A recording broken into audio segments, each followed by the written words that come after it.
another trip to St Abbs Head, and this was on a Sunday afternoon in March, and it was still quite cold. The video starts just at the beginning of the coastal path, and you're looking down towards the rocks and the sea, and then going round along up the coastal path to the rocks, which we'll see later, with the guillemots on them. So it's a fairly easy walk at the beginning, and it gets more difficult.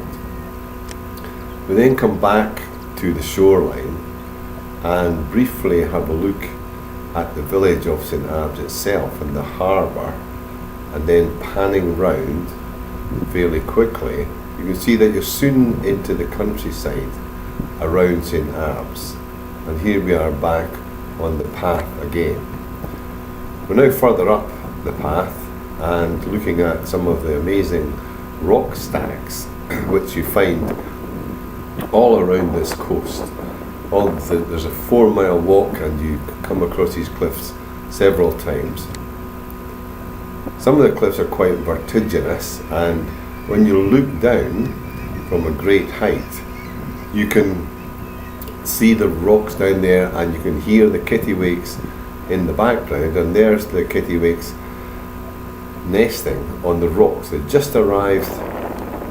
We're now looking again to another part of the path, which can bring you round to the edge of the rocks, and again you can see that the tide is fairly well out, because you can see the tide marks on the rocks, and there's the yellow rocks that you see again around this coast with the tide swelling in. This is looking towards the loch in the middle of the St Abbs walk, and again the coastal path coming round. It's a lovely walk on a nice day. When we were here on this day, there was a very cold wind, and you could hear the wind howling.